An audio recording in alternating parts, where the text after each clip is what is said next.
नमस्कार दोस्तों, स्वागत है आपका हिंदी नॉलेज शो में। तो दोस्तों, इस समय पूरे यूरोप में किसानों के जबरदस्त प्रदर्शन जारी हैं।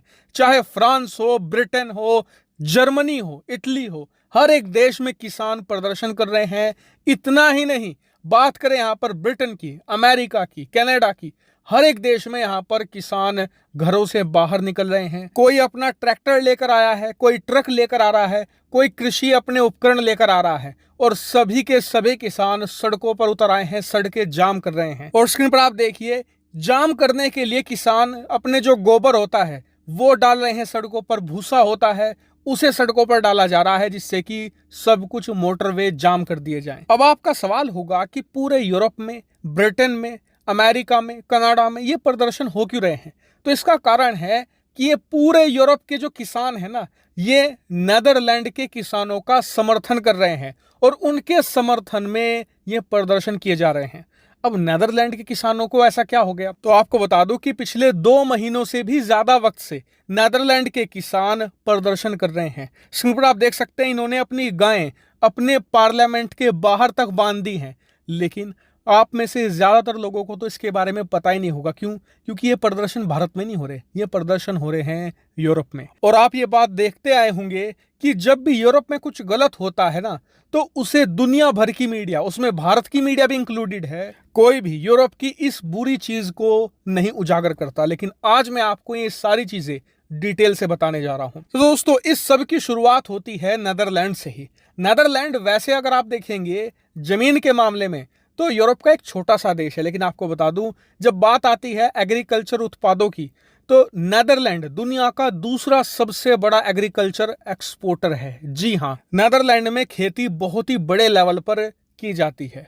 अब इसी वजह से नेदरलैंड पर पिछले कई दशकों से इल्जाम लगते आए हैं कि यहाँ पर मवेशियों का उत्पादन भी बड़े लेवल पर किया जाता है। यहाँ पर गायें बहुत पाली जाती हैं, जिस वजह से जो गायों के फार्म होते हैं ना, वहां से अमोनिया भारी मात्रा में रिलीज होती है, जो वातावरण में मिलती है और भारी मात्रा में प्रदूषण फैलता है। अब ये तो एक कारण था। अब दूसरा कारण ये है कि नेदरलैंड में खेती भी बड़े लेवल पर की जाती है। अब यहाँ पर जमीन तो ज्यादा है नहीं, लेकिन फिर भी खेती ज्यादा कैसे होती है? क्योंकि यहाँ पर उर्वरकों का इस्तेमाल बहुत ज्यादा किया जाता है, नाइट्रोजन का बहुत बड़ा इस्तेमाल किया जाता है खेती में, जिससे कि बहुत कम जमीन में बहुत अच्छी पैदावार होती है।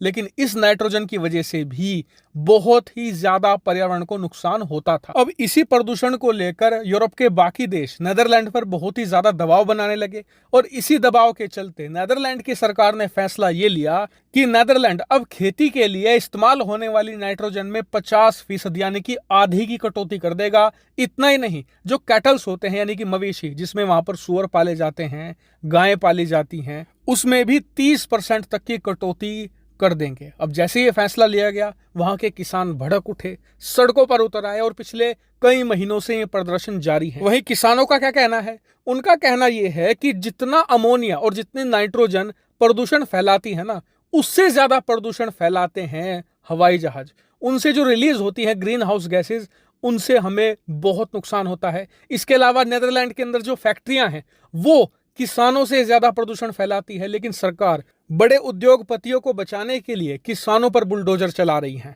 और इसी को लेकर ये प्रदर्शन किए जा रहे हैं, जो पूरे यूरोप में फैल चुके हैं।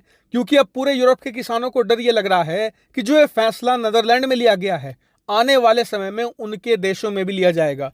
इसीलिए अभी के लिए नेदरलैंड के किसानों का समर्थन करते हैं और जहां से ये खेल शुरू हुआ है यानी कि नेदरलैंड में, वहां पर यह फैसला सरकार पर वापस करवा देते हैं, जिससे कि जो ये फैसला है उनके देश में भी लेने से पहले सरकार सोचेगी 100 बार। लेकिन इससे पहले कि आप यहां पर सरकार के बारे में या किसानों के बारे में कुछ भी कमेंट करें, मैं आपको सरकार का रुख भी बता देता हूं, ताकि यहां पर सभी पक्षों के साथ न्याय हो।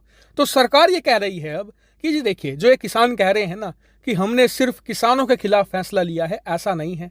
हम प्रदूषण को कम करना चाहते हैं, इसके लिए सभी सेक्टर में कटौती की गई है। उदाहरण के लिए सरकार ने सभी कार कंपनियों को निर्देशित किया है कि अब ऐसे इंजन बनाइए जिनसे कम प्रदूषण पैदा हो। इतना ही नहीं, हाल ही में रिसर्च से पता चला था कि कारें जितनी तेज चलती हैं उतनी ज्यादा प्रदूषण भी फैलाती हैं। इसीलिए नेदरलैंड में पहले जो हाईवे की स्पीड 150 थी मैक्सिमम, अब उसे 100 पर ले आया गया है।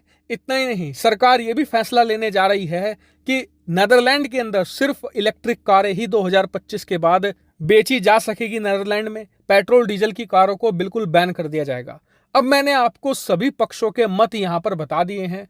अब आप अपने विवेक का इस्तेमाल कीजिए और कमेंट करके बताइए कि इस पूरे मामले में आपको कौन सही कौन गलत लगता है। वहीं मैं इस पूरे मामले पर नजर बनाए हुए हूं। जैसे ही कोई नई अपडेट आएगी तुरंत आपको वीडियो बनाकर सूचित कर दूंगा। आप चैनल को सब्सक्राइब करके रख लेना। फिलहाल इस वीडियो में इतना ही। Thank you very much for watching.